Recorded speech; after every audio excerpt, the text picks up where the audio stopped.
So it's another rainy day. Welcome back to my little suburban homestead. I'm doing a grocery haul this morning. Let's see, I had to go to the dentist, so y'all excuse me. The left side of my mouth is totally numb.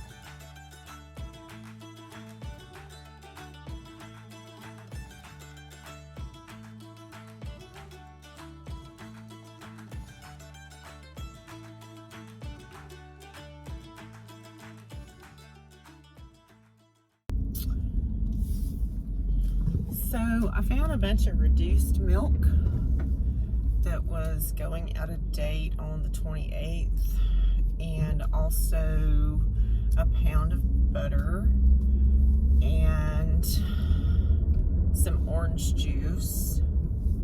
These were all dairy products, so they were all cold. Now, most people would take these home and put them in a freezer and take them out and thaw them and use them, but what I'm going to be doing today is I'm going to be canning the milk and also making yogurt. I love Greek yogurt, but I like it better when it is homemade. So I was able to get about 7 gallons of milk, and it was marked down way below retail. I think it was $1.50 for a half a gallon and $2.19 for a gallon. The butter was marked down to 2 something. They only had 1 pound of that. But I love hitting this one little grocery store close to me. They do markdowns like that when stuff's going out of date. Also, they mark down their produce quite often. I did get a bunch of bags of salad, and I will be bagging that up separately with paper towels because it will last much longer than the Best Buy date if you do that.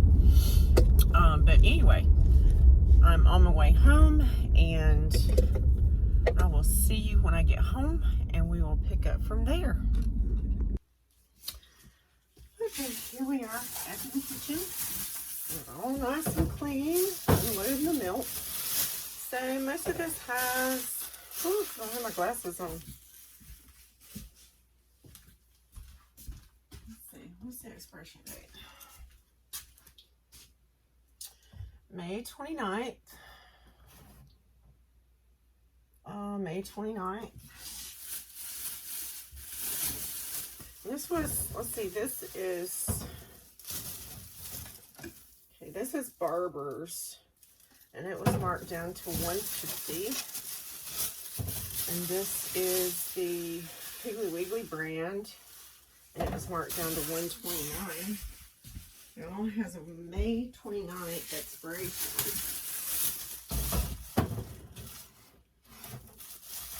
And I happened to catch this. I was going to check out. I only went up there to get some cherries and some coffee. They have my favorite coffee. It's a locally roasted coffee, and it's actually roasted in Headland, Alabama, and it's called Headland Coffee, but it is expensive. And I've got 7 gallons, and like I said, 1 gallon of this is expires May the 28th. I will put it in the refrigerator and make Greek yogurt out of it. Okay, and I will probably save out a half a gallon or so just for drinking, because a half a gallon I know we can go through by May the 29th. And this one, yes, has a different color. It was 2%, which it really doesn't matter. You can do 2%, 1% whole milk. We just prefer whole milk, or I should say vitamin D fortified milk, because this is not raw milk. You know, you guys, everything is going up. You just have to use your common sense, and you know, organic, raw, all that stuff is great. But if you're hungry, it's really not going to matter. And this is all about stocking up for the hard times. And even though we're not huge milk drinkers, my grandkids are. And they love chocolate milk. And so this way I can keep some milk on hand. I even have some chocolate milk that I canned. So, but anyway, this is what I do. Disinfect my jars in chlorine or Clorox water. And you don't have to do that. A lot of people, some people just sterilize their jars, and that's fine. Now, this is going to be cold milk going in cold jars into a cold canner. And as I said before, this is not an approved method of canning, according to the National Home Food Preservation Council. But this is my kitchen and my rules, and we're gonna do it my way.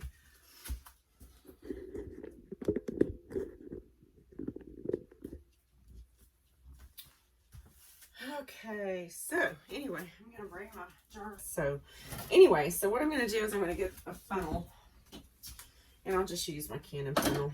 And I like to give these a little shake. I know they don't have cream in them, but still, you want to make sure that it's shaken up very good.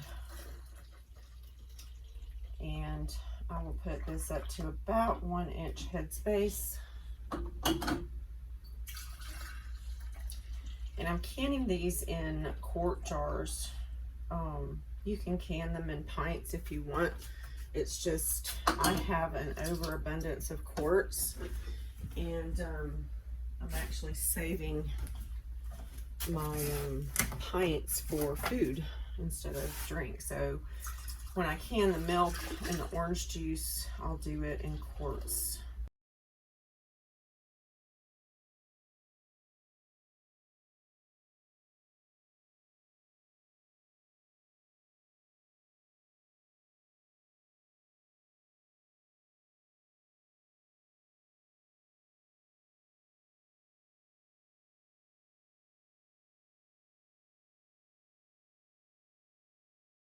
I can do 7 quarts at a time.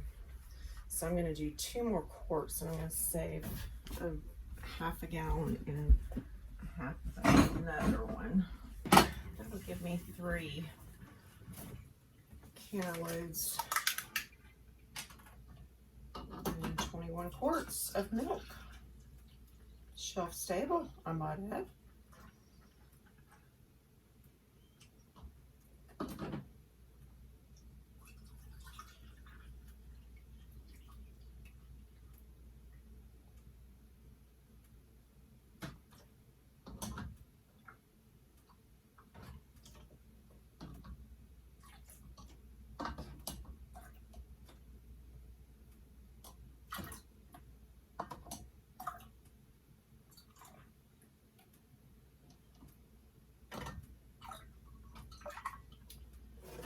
Alrighty, we got 21 of them filled up. We're putting lids on.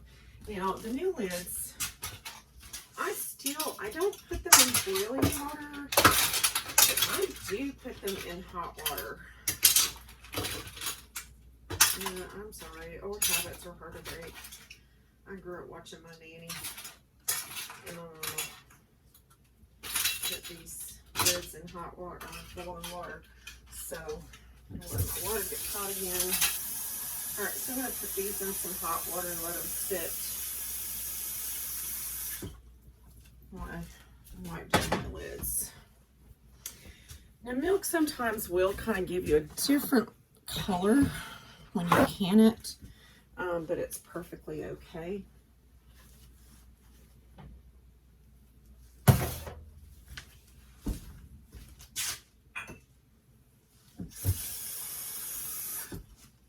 As I said, you do not want to use vinegar doing this with milk.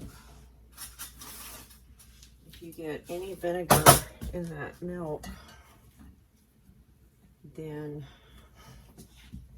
it is going to clabber, or yeah, I guess that's what my mom always said, clabber. So just wipe it really good with the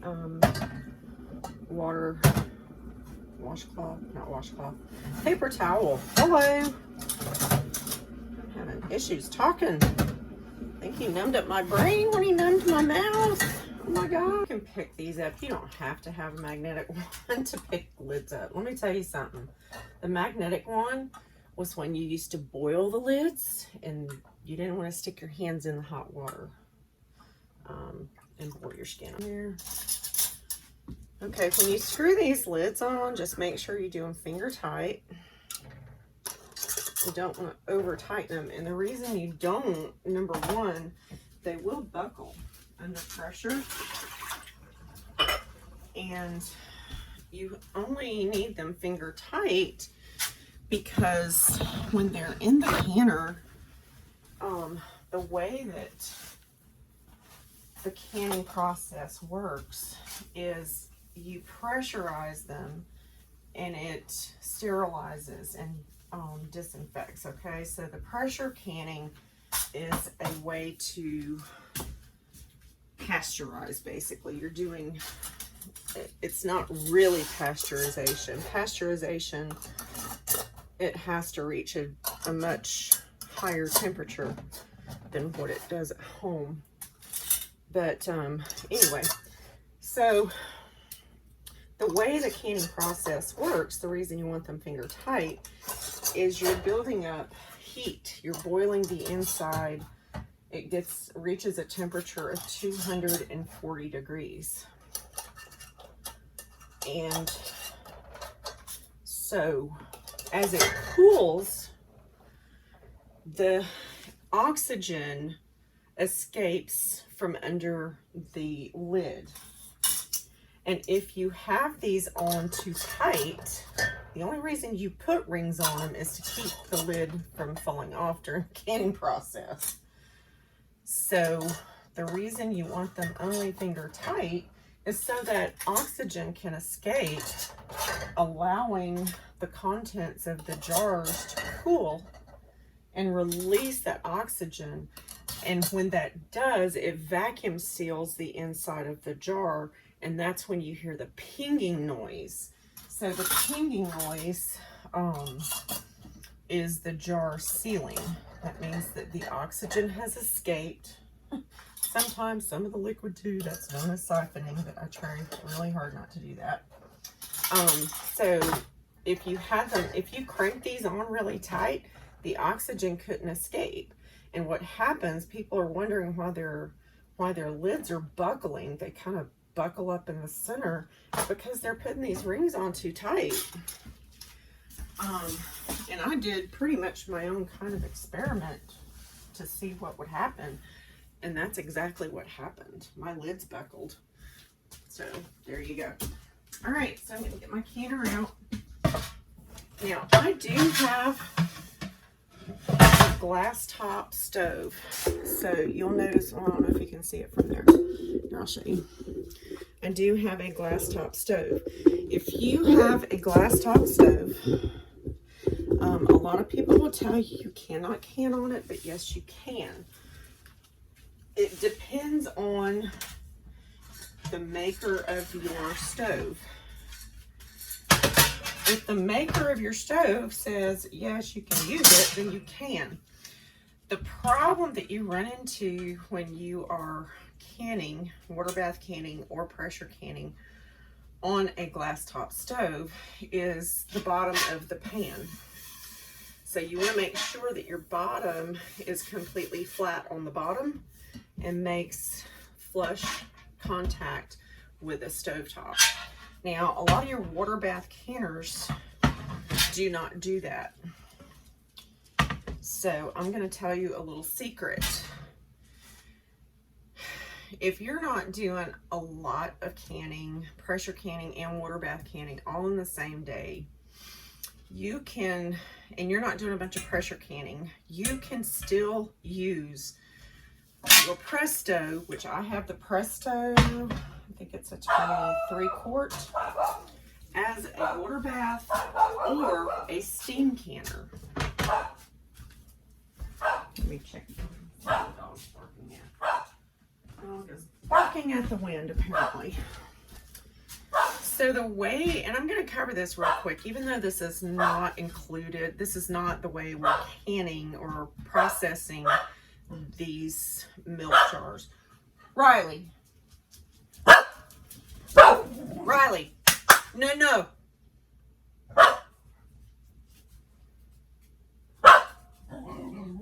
Animals. Okay. So, as a water bath canner, you simply, the lid has, of course, you've got the piece that goes on here when you're ready to pressure can it, okay? Then you have this right here, which I call, I don't know, it's an emergency pop-off valve. So in order to water bath, you simply remove that little thing and you can see through the top. So you can fill your canner up and use it as a water bath canner. You still have the seal on. So, I mean, they're sealed up, but, you know, you don't have to have a pressure seal on water bath. Now, the best secret that I have found is that you can also use this as a steam canner. So the way you use it as a steam canner, and the difference between water bathing, I'm going to raise this up just a little bit. The difference between a water bath canner and a steam canner is a water bath canner takes a lot more water, whereas a steam canner only takes a few quarts of water. So I showed you how to make it a water bath canner. Let me show you how to make it a steam canner.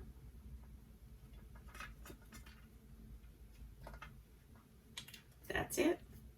You put that back in. You do not use the weight.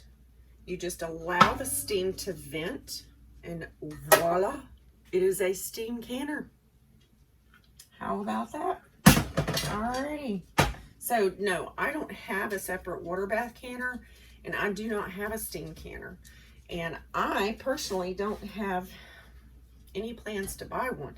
Now, I did splurge and get a Nesco electric canner for small batch canning. So I like it. And that's probably what I will do. If anything, I'll probably buy another pressure canner, and I will stick with a Presto. I mean, I have no reason to spend $400 on an American. Yes, it'd be nice, but I'm not going to. All right, so what we're gonna do is we are pressure canning the milk.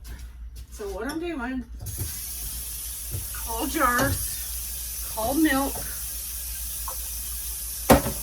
cold canner, and cold water.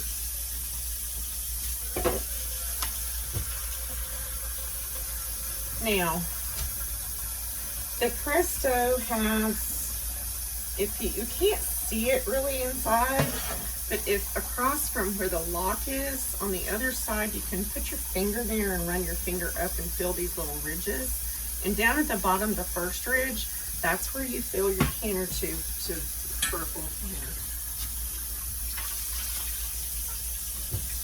I think it's like 3 quarts, cold bottle or cold jar, cold milk, cold water, cold canner. I'm gonna stick this in the cold canner. And the Presto 23 quart, it's either 23 or 21. Honestly, I don't remember. Will hold 7 quarts. So what you're gonna do, and since I'm thinking about it, I'm going to do this right now. Now, the downside to a Presto, which to me really isn't that big of a downside, it requires some maintenance. And here it is. I use avocado oil to oil my gasket about every third or fourth, maybe fifth canner load. And what that does is it just keeps it from dry rotting and keeps it nice and pliable and makes a nice seal. And you want to make sure as well that you can see through this little vent hole here. That is your steam. That's where you vent the steam. So I got everything in place. We're going to lock this. We're going to bring this up to temperature and let it come to a boil, and we'll be back when it reaches that. Now, let me get this situated a little bit better. So my pot is starting to boil. It's not quite there yet. So we're gonna let it come up to a boil, and then I will show you what we're gonna do.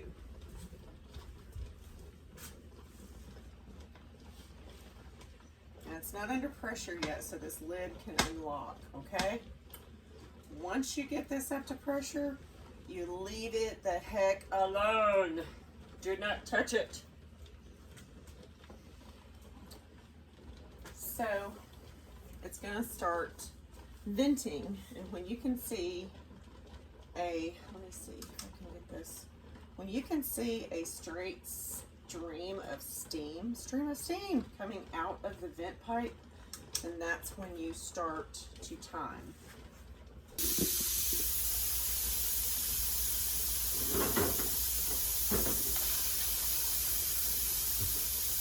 Alright, so we got about 2 minutes left, about a minute and a half actually, counting down a minute.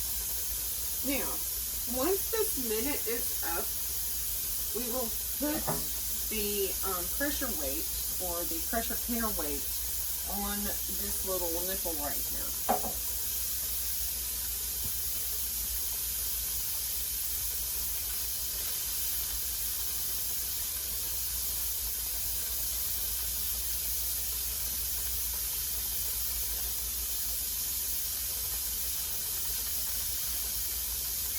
Okay, so our 10 minutes is up, so we're going to apply the weight.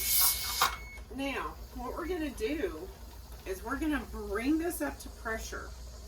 Now, when you are pressure canning, it's based on your elevation.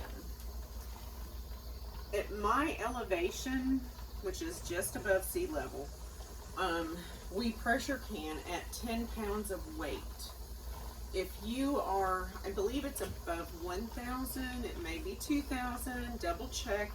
This is where you do go by that National Home Preservation and Canning Council as far as elevation and pressure. So according to my elevation, I would let this come up to 11 pounds of pressure because it's a dial gauge pressure canner. If you use the regular weighted, the jiggler, it would be 10 pounds of pressure. Now, I don't know what the big difference is between 1 pound of pressure when it's a dial gauge, but if I get 10 pounds on this, I'm good. So what I'm gonna do is we're gonna let this come up to pressure for my elevation, but we're not going to time it. We bring this up to pressure and then we turn our heat off. So we're almost there.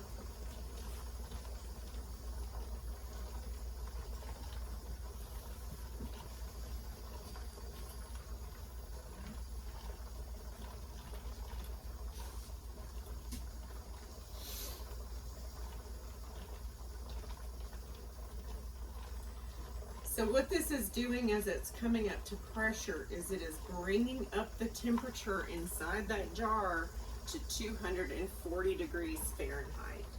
And that is the point in degrees that all bacteria is destroyed inside the jar. And especially the botulinum bacteria. So we are at almost 10 pounds, but for sake of video, I'm going to let it come up to 11 pounds since it is a dial gauge canner.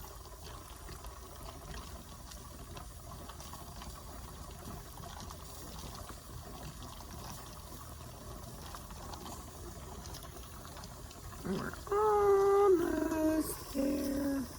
All right, so we're at 11 pounds of pressure. So what I'm gonna do is turn my heat off, leave the canner alone.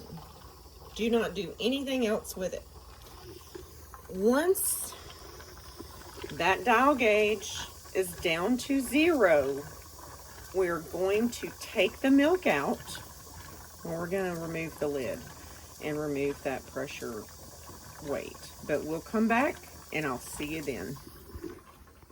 Okay, so our pressure has gone down in the canner. So I'm gonna take this off safely and open this up. Now when you open a pressure canner, make sure that you open it away from you, okay? And what that does is it allows the steam to not peel off the skin on your face. This sucker's hot.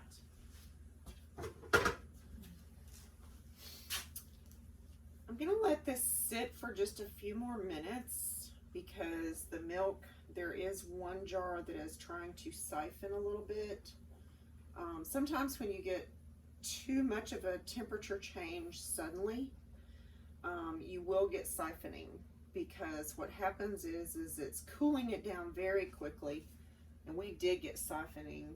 So because the water in the canner has some milk in it, and this happens sometimes for just because, I mean, it does, but it doesn't look like I've lost a lot of milk out of any of them, but you're going to get siphoning every time you pressure can something. And right now my house is probably 69, 70 degrees, and the inside of this canner is much warmer than 69 or 70 degrees. So, you know, I'll let it sit for just a minute, let it kind of equalize the temperature. And then when you remove things from a canner, you want to make sure that you lift it straight up and out and put it where on. I have a towel set up on my island. I'll let you see that. And yes, I have 2 grabbers. One I think was my mother's, as a matter of fact, and another one was the one I bought. So, do it one time.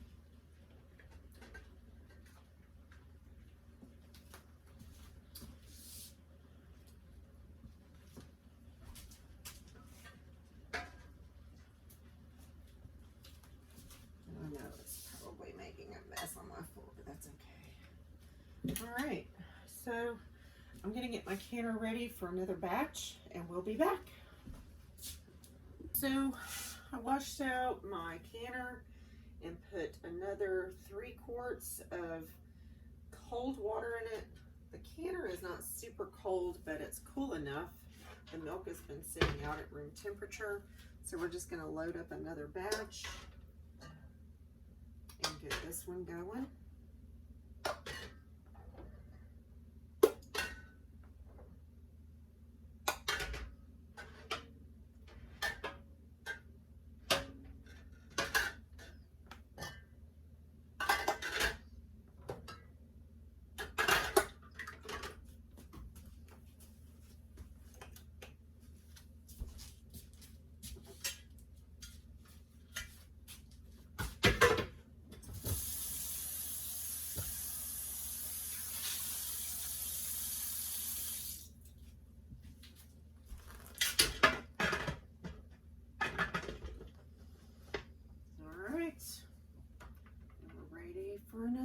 much to get moving.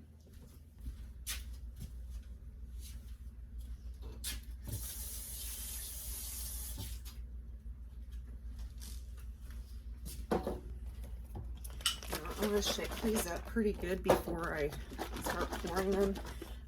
These do have pulp, I think. It says not from concentrate, with pulp, and I love this kind. $1.29 for that is a good buy. So I couldn't stand to see it go to waste. As a matter of fact, I may wind up going up there and getting more, who knows. But we're just going to fill these up. Now, with the juice, you can come within a 1/4 inch headspace. So you can fill these all the way up.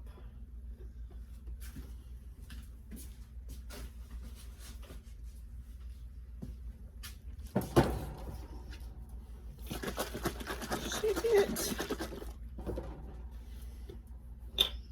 When I do drink orange juice, though, I really like the high pulp,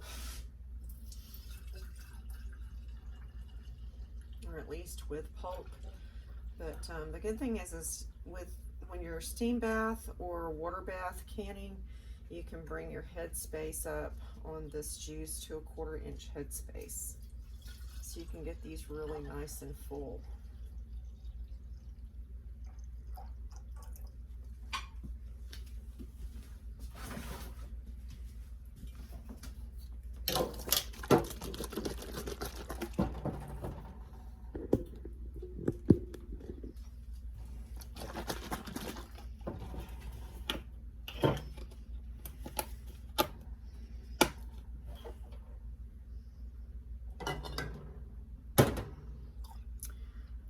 Another thing I like to have juices on hand for is birthday parties.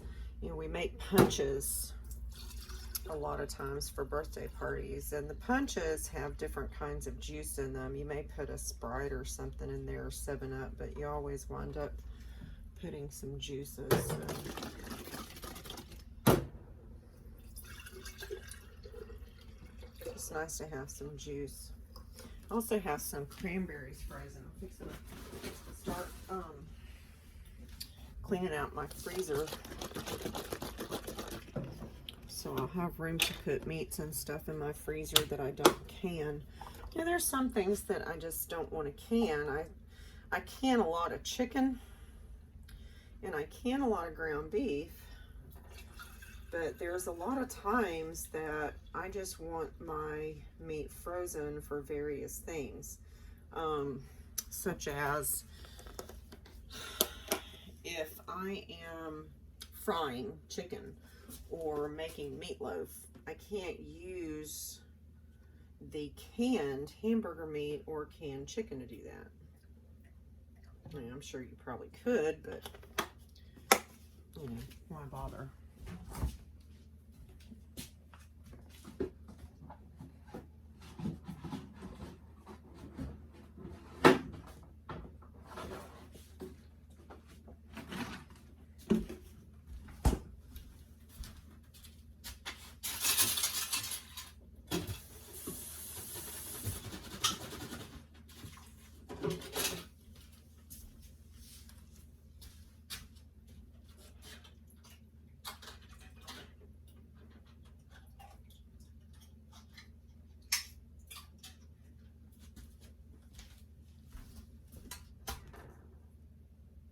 Oh, I didn't wipe my rims. But you know, I didn't spill any, or didn't get anything.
again, I just don't want to use vinegar on these, so I'm just going to wipe them with some water.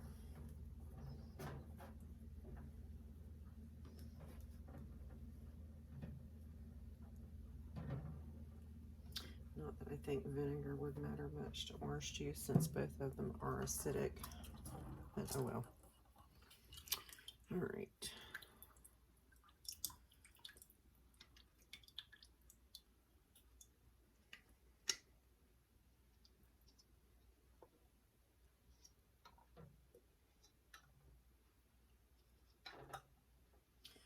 Now, canning and preserving food in general is not necessarily a cost-effective way to stockpile.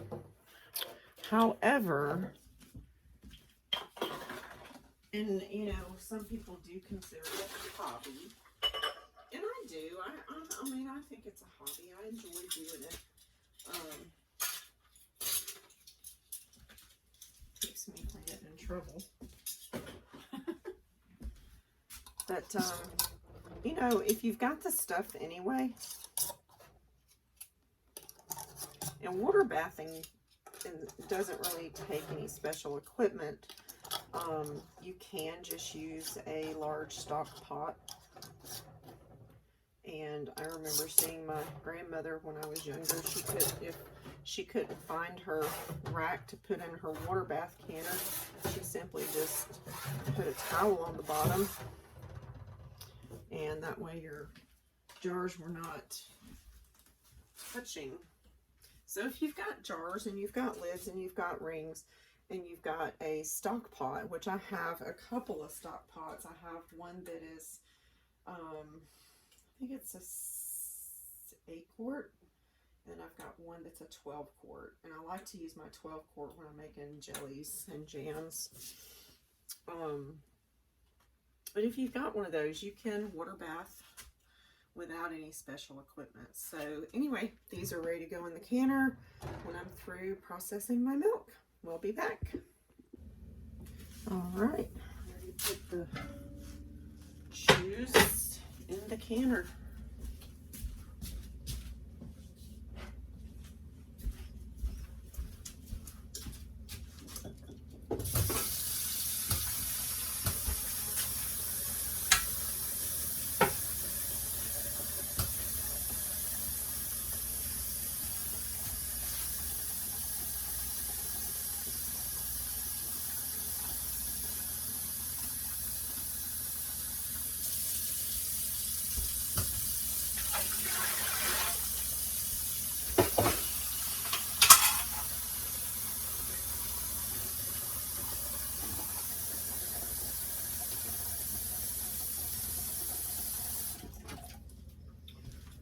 So I'm using my custom steam canner.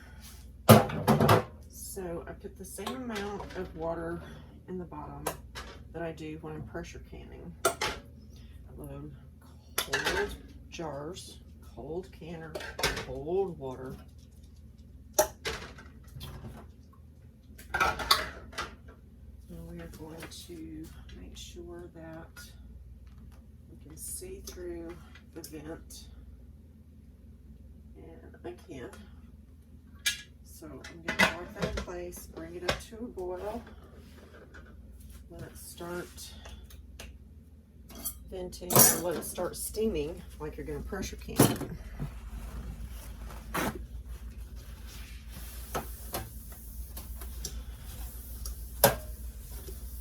And then once it starts steaming, venting out of the top, then we're going to set our timer for 15 minutes. And we will steam process for 15 minutes.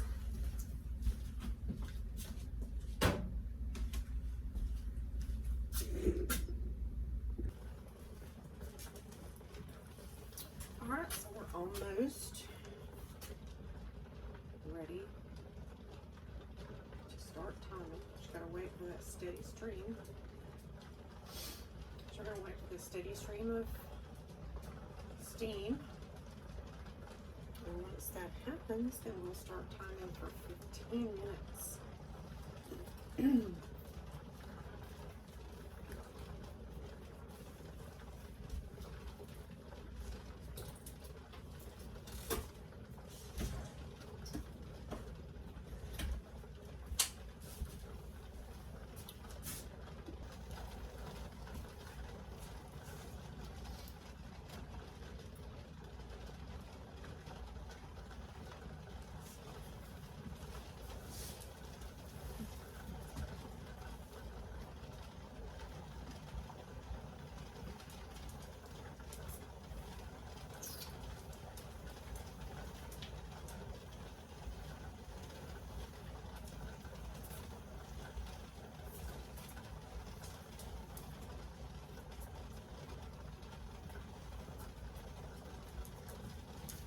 I think we got a pretty good stream of steam going. So we're going to start timing for 15 minutes.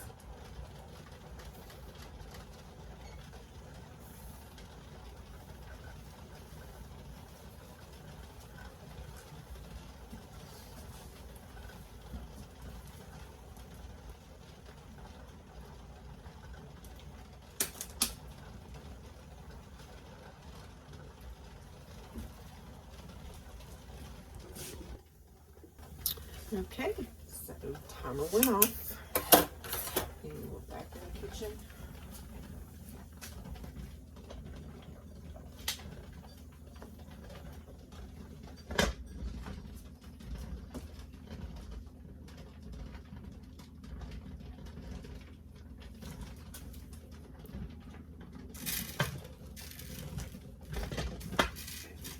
Take the lid off and let them sit here and cool in the pan a bit because they're still bubbling pretty hard.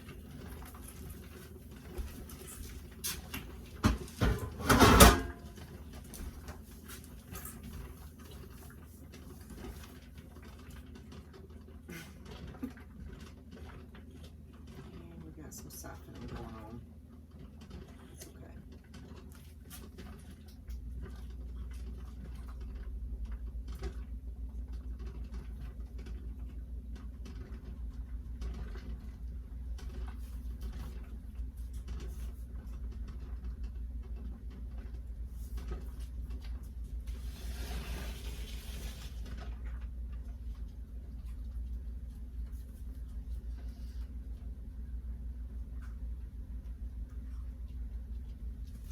It's a little messy.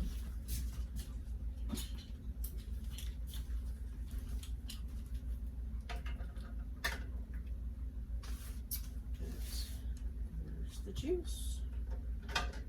Oh. It's not good to do, by the way. A little siphoning in those jars. But I kind of expected some. When you steam can, it's almost like you're bringing them up to a pressure. So there we are. We're just going to let them sit there and cool. And voila. We have 7 quarts of juice ready to go on the shelf. And we've got two jars of milk so far that didn't seal.